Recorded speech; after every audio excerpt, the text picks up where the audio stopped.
안녕하세요. 경제 읽어주는 남자 기광석입니다. 오늘 좀 의미심장한 주제를 가지고 왔습니다. 일본은 왜 몰락했을까?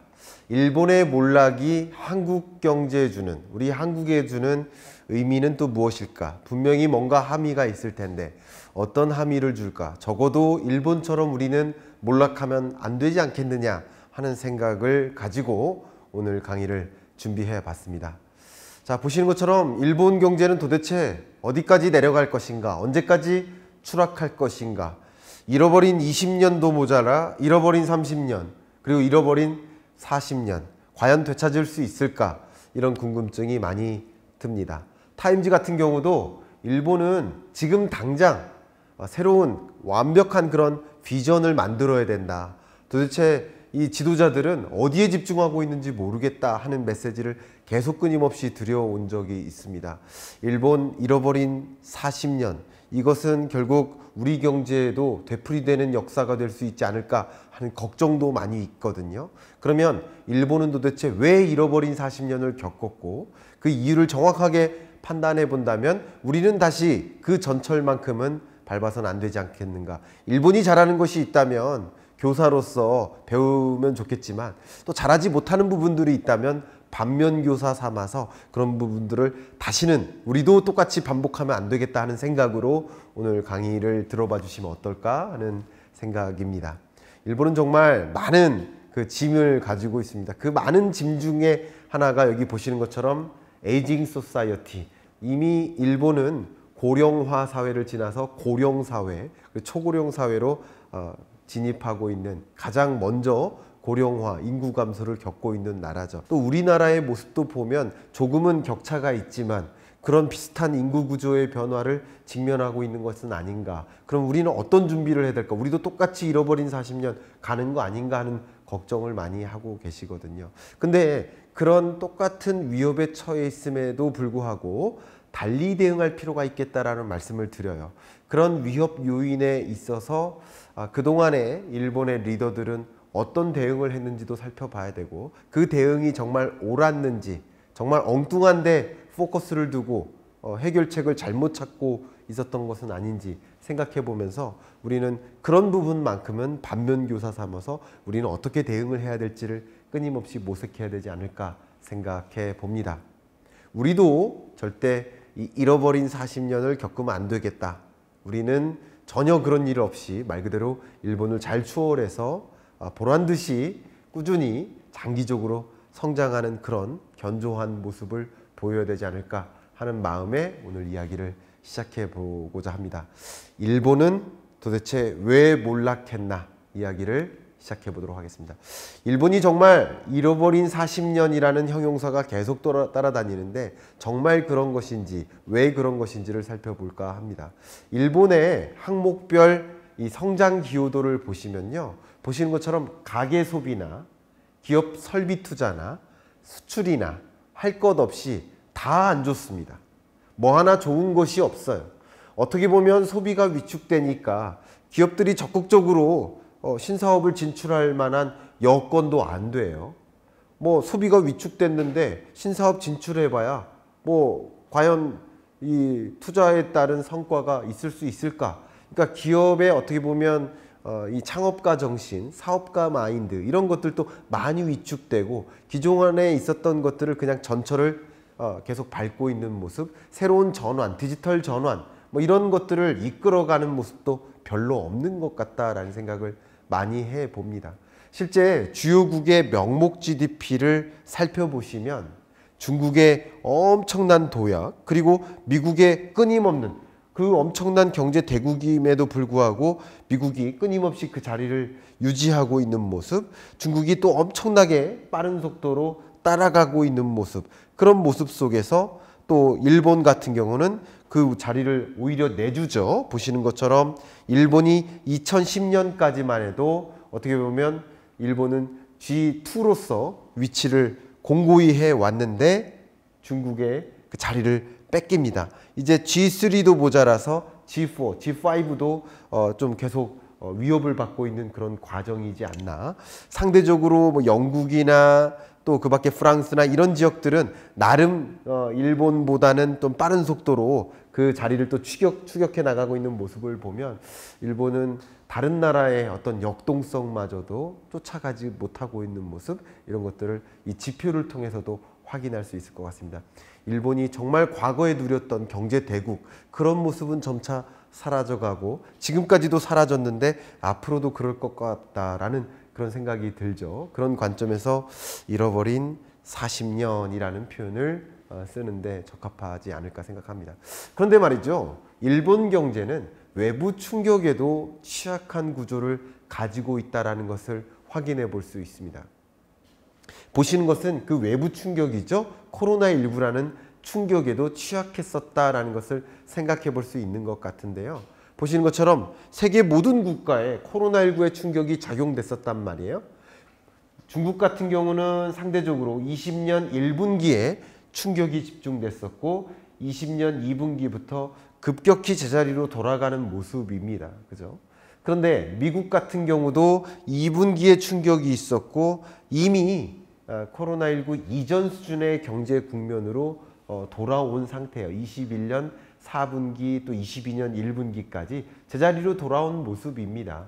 그런데 상대적으로 유로존은 그 회복이 되었지만 그만큼 뚜렷한 회복까지는 아니에요. 그래도 코로나19 이전 수준 100을 기준으로 했을 때 기준선을 상회하는 모습인데 21년 4분기, 22년 1분기까지도 일본 같은 경우는 제자리로 돌아오지 못하고 있는 모습. 어떻게 보면 코로나19라는 외부 충격이 찾아왔지만 세계 주요국들은 그것에 대한 대응책들이 다 달랐었고요. 일본은 그 외부 충격에 적극적으로 잘 대응하지도 못했지 않았나, 뭐 이런 생각을 해볼 수 있을 것 같아요. 그 외부 충격에 얼마나 취약했는지를 확인해 볼 수 있는데 이것은 일본을 다른 주요 선진국들과 비교해 본 과정이라고 했다면 지금은 일본 경제 그 자체를 들여다보겠다라는 것이에요. 보시면 정부 지출이 코로나19 이전 수준, 그 수준을 계속 유지하고 있는 모습, 오히려 코로나19 이후에 재정 지출을 막 투입해서 경기를 부양시키고 여러 가지 문제점을 개선하는 데 집중을 했었는데도 불구하고 가계 소비나 또 기업들의 투자, 이런 것들은 전혀 개선되지 못하고 있는 모습이에요. 수출은 그나마 21년 4분기 들어서 회복되는 모습이지만 이 수출은 일본 경제가 잘해서라기보다는 세계 주요국들이 수요가 늘어나서 일본 수출도 늘어난 것이다 라고 해석을 해본다면 정부가 적극적으로 재정 지출을 투입해서 경기를 부양시키겠다라고 노력을 했지만 정작 가계 소비나 기업 투자 이런 것들이 제자리로 돌아가지 못하고 있는 모습. 어쩌면 잘 달려가고 있던 나라들이 외부 충격이 있었다가 다시 제자리로 돌아가는 모습이지만 일본은 여전히 그 자리에 머물고 있는 모습이지 않나, 이런 생각을 해볼 수 있을 것 같아요. 그런 어떤 외부 충격에 적극적으로 대응하는 모습을 저는 이미 제 영상을 통해서 resilience라는 표현을 썼어요. 그런 외부 충격이 있을 때 움츠려서 모니터링하고 어떻게 대응해야 될지를 고민해서 그 변화된 환경에 적절히 나를 바꿔나가는 모습을 resilience라고 설명할 수 있겠는데, 그런 적극적으로 대응할 수 있는 또 변화된 환경에 맞춰서 나의 색깔 자체를 바꾸어 나가는 그런 리질리언스 역량조차도 부족했기 때문이 아닌가, 이런 생각을 해볼 수 있을 것 같습니다. 일본이 몰락한 여러 가지 이유가 있겠지만 또 앞으로도 일본 경제가 좋을 리 없겠다라고 생각하는 그 이유들 또 여러 가지가 있겠지만 그 지배적인 키워드는 어쩌면 인구인 것 같습니다. 일본의 생산 연령 인구 추이를 한번 보십시오. 총 인구도 이미 정점을 뒤로 하고 이미부터 감소를 시작했죠. 우리나라는 20년과 21년 사이에 20년의 본격적인 인구 감소가 시작됐다고 그런다면 먼저 일본은 인구 감소가 시작된 것이고요. 인구 감소가 시작된 것도 중요하지만 더 중요한 것은 생산 연령 인구가 감소한 것이죠. 만 15세에서 만 64세까지의 인구를 생산 연령 인구라고 보는데 생산 연령 인구는 더 급격히 감소해서 어떻게 보면 역동성 자체가, 노동력 자체가 위축되는 그런 경제 국면이고, 그러면 인구 감소 속도보다 생산 연령 인구 감소 속도가 높다는 이야기는 상대적으로 덜 주는 인구가 있다는 것이죠. 그것은 바로 노인 인구인 거죠. 말 그대로 이 고령화율이 굉장히 높게 전개되는 그런 흐름. 그런 것들은 어떻게 보면 노동할 만한 계층, 일할 만한 계층은 별로 없는데 부양 대상이 되는, 부양 대상은 더 많아지는, 노년 부양 부담은 계속 가중되는 그런 것들이 일본 경제를 계속 어렵게 만들고, 특히 고령자일수록 상대적으로 소득 자체가 위축되기 때문에 자산을 가지고 소비할 여력을 끌어올 수는 있겠지만 자산과 소득은 다른 거거든요. 그러니까 소득 자체가 줄기 때문에 이 평균 소비 성향이라고 봅니다. 평균 소비 성향 자체가 위축돼요. 그러니까 소득 중에 얼마만큼 소비 지출을 하나라는 것을 보여주는 게 평균 소비 성향이라는 단어인데요. 평균 소비 성향 자체가 위축되기 때문에 소비가 뚜렷하게 개선될 수가 없는 거예요. 개선되지 못하니까 기업들은 적극적으로 일본 경제를 믿고 신사업을 투자할 수도 없고 생산 설비 용량을 늘릴 필요도 없는 거예요. 그러니까 기업들의 신규 투자도 같이 위축되는 것이죠. 그런 것을 맞닥뜨린 모습인 거예요. 그런데 일본 정부는 어떻게 대응했습니까? 이런 위협 상황에도 인구 대책은 적극적으로 마련하지 못하고, 인구 감소를 막는 것도 인구 대책이지만 인구가 감소한 현황 속에서 어떻게 걸맞게 대응할까를 모색하는 것도 또 인구 대책이거든요. 제가 이미 인구 경제를 다뤄드렸기 때문에 그 부분에 좀 더 관심이 있으시다면 그 해당 영상을 좀 보시는 것도 도움이 되겠습니다만, 그런 과정에도 불구하고 일본 정부는 계속 경기 부양책으로서 재정만 투입했던 거예요. 재정 투입하면 소비가 개선되겠다.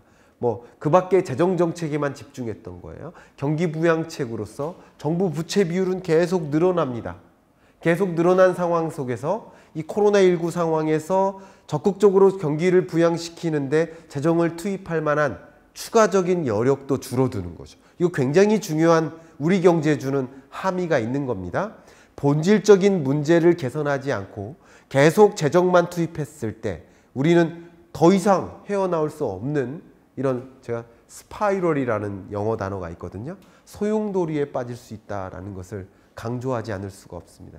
일본은 왜 몰락했을까? 지금은 어떻게 보면 거시경제나 사회 전반에 걸쳐서 한마디로 제가 말씀을 드렸지만, 그런 일본의 산업 경영 관점에서의 문제를 갈라파고스 신드롬이라는 표현을 씁니다. 그래서 아예 갈라파고스 재팬이라는 표현도 쓰고 있거든요. 여러분 갈라파고스 좀 잘 아십니까? 갈라파고스가 여기 보시는 것처럼 미국 아메리카 대륙으로부터 1000km 이상 떨어져 있는 외딴 섬이라고 볼 수 있을 것 같아요. 에콰도르령에 해당되는데, 에콰도르로부터 출발하면 굉장히 오래 비행기가 달려서 도착합니다. 그래서 외딴 섬이라는 의미가 있고, 새로운 그 다른 지역에서 볼 수 없는 생태계가 구성되어 있는 것도 여러분 잘 아실 거라고 생각됩니다. 이것을 빗대어서 만든 이 경제학 용어인데요. 글로벌 스탠다드, 세계 경제 흐름하고 동떨어져서 격리되어서 나타나는 그런 경제 현상을 갈라파고스 함정, 갈라파고스 위기, 혹은 갈라파고스 신드롬이라는 표현을 쓰고 있는데, 일본에 대해서 칭하는 어떤 형용사로서 또 갈라파고스 재팬이라는 표현을 가지고 왔습니다. 단적인 증거를 한번 제시해 드릴까 합니다. 제가 처음 유럽 배낭여행을 떠났을 때인데요. 2000년이었던 것 같아요. 2000에서 혹은 2003년 사이입니다. 그때 유럽 배낭여행을 갔을 때 제가 친구한테 카메라를 빌렸어요. 저도 카메라가 없었기 때문에. 여러분들도 집집마다 카메라가 있던 시절이 아니었죠. 저도 친구한테 카메라를 빌리면서 이 필름을 7통 샀던 기억이 나요. 왜냐하면 필름 한 통이 아마 20컷인가? 이 정도 나와요. 20컷, 30컷 이 정도 나옵니다. 그래서 대략 이 정도 찍으면 되지 않겠느냐 하고서 필름을 7통 그렇게 계산해서 사갔던 기억이 납니다. 그때 배낭여행 중에 느꼈던 이 디지털 전환, 세계 경제의 흐름, 그런 것을 체감했던 것을 제가 여러분께 말씀드리면, 반 정도는 필름 카메라를 쓰고 반 정도는 디카를 썼던 시절이에요. 그때는 어떻게 보면 이 아날로그 카메라에서 디지털 카메라로의 전환이 일고 있었던 시점입니다. 근데 한번 생각해 보면 당시 일본은 특히 코닥 필름이죠. 세계 필름 시장의 97%까지 시장 점유율을 차지했던 그 일본 경제의 모습을 생각해 보면, 또 코닥의 필름 시장도 그렇지만 이 아날로그 카메라 시장도 상당히 많은 비중을, 세계 시장을 장악했던 역사가 있었어요. 그때 일본 경제가 가장 화려했던 모습이지 않나 생각됩니다. 근데 이 필름 카메라에서 디지털 카메라로 전환될 때 삼성의 등장이고, 그 밖에 다른 가전사들의 등장과 함께 여전히 우리는 필름 카메라 해야 된다 하면서 이 시장을 놓지 않고 있었어요. 이 필름 시장만 봤던 거죠. 세계 스탠다드에 맞지 않았어요. 그리고 엄청나게 변화하는 세계 경제 흐름, 산업의 패러다임 변화를 무시했던 거예요. 디지털 트랜스포메이션이라는 이 엄청난 변화를 무시하고 여전히 나는 필름 카메라만 해도 돼. 코닥도 그랬죠. 코닥도 이 필름 시장만 머물면 돼 하면서 망가진 거예요. 그리고 지금은 이 디카마저도 스마트폰 속에 들어가는 방식으로 움직였고, 지금 어떤 일본 기업 스마트폰 쓰시는 분 계십니까? 완전히 이 시장을 놓친 거죠. 어떻게 보면 이게 하나의 시장이라고 그냥 가정을 해본다면 세계 시장의 100%를 차지하던 일본이 50% 내주고 지금은 0%가 된 거예요.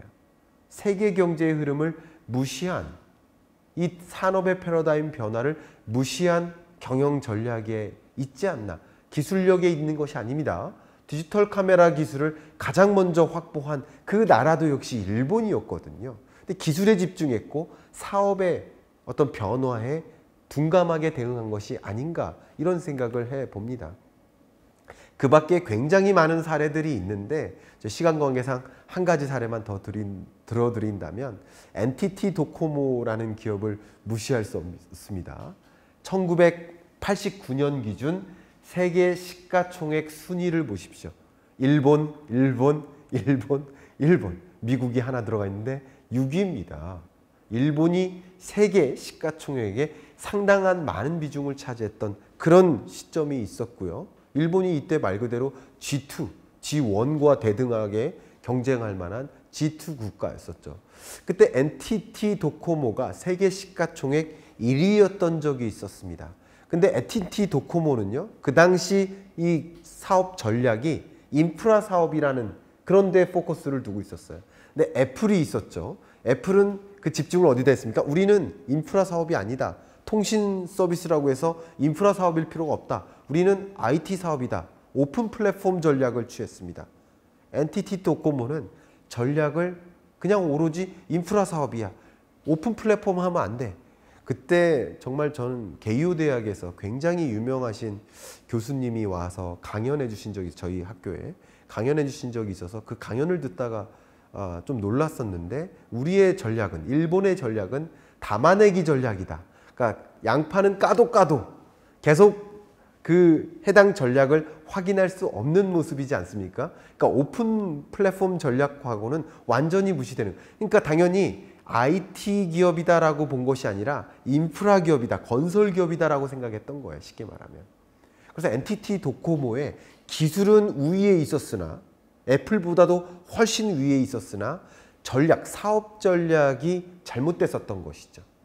그래서 애플이 만약에 NTT 도코모의 전략이 사업 전략에, 기술 전략이 아닌 사업 전략에 포커스를 뒀고 우리는 플랫폼 기업이야 라고 정의를 내리고 플랫폼 전략, 오픈 플랫폼 전략을 세웠더라면 아마 애플이 등장하지 못했을 것이다 라고 단언하는 전문가들도 굉장히 많습니다. 일본이 오늘날 세계 IT 산업을 주도했을 것이다, 애플은 있지 못했을 것이다 라고 판단하는 경우가 많습니다. 그 밖에도 1980여 년에서 1990년대까지 샤프, 카시오, 여러분 잘 아시죠? 소니, 앱슨, 수많은 일본 기업들, 과거에 오래전 가면 심지어 2000년대 초반까지만 해도요, 우리가 견학 간다, 기술을 배워야 된다, 그럼 일본으로 갔었거든요. 그때까지만 해도 기술 선진국이었어요. 근데 일본은 기술에서는 이기지만 사업에서는 진다라는 표현이 있거든요. 기술력을 강조하고 있지만 독자적인 사업 방향을 가져감으로써 갈라파고스 함정에 빠지는 거죠. 세계 글로벌의 어떤 패러다임 변화를 잊고 살아가는 거죠. 그래서 쓸고퀄이라는 단어가 좀 많이 쓰이고 있는데요. 이게 뭡니까? 쓸데없이 고퀄러티라는 거죠. 기술에만 집중하는 거예요. 사업을 생각하지 못하는 거죠. 한번 생각해 보세요. 이 스마트폰이나 여기 제가 들고 있는 이 기기에 얼마나 많은 지적재산권이 들어가겠습니까? 여기 얼마나 많은 특허권이 들어가겠습니까? 기술 전문가가 집중하는 비즈니스 전략은 소통될 수 없다라는 것을 단적으로 증거가 제시되는 거예요. 이것은 사업가가 사업 전략을 가지고 이 비즈니스를 영위해야 되는 것인데, 물론 기술을 기반으로 하는 것도 도움이 되겠지만 기술 전략이 중요한 게 아닌 거죠. 사업 전략인 것이죠.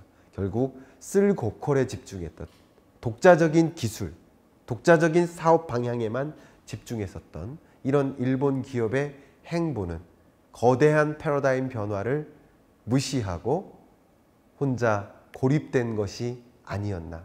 여러 가지 관점에서 일본은 왜 잃어버린 40년을 겪었을까? 일본은 왜 몰락했을까? 라는 이 질문에 대해서 우리도 한 번씩 묵상해보고, 비슷한 모습도 있습니다만 절대 그 비슷한 모습이 있다고 해서 일본을 따라가면 안 되겠다. 일본을 반면교사 삼아서 우리는 이럴 때일수록 어떤 전략을 통해서 국가 전략, 사업 전략, 여러분의 개인의 진로나 뭐 역량 개발이나 여러 가지 관점에서 그런 어떤 방향으로 나는 달려갈까라는 것을 고민해 볼 수 있는 좀 계기가 되셨기를 바라는 마음으로 이만 이번 주 경제 읽어주는 남자 마무리하겠습니다. 감사합니다.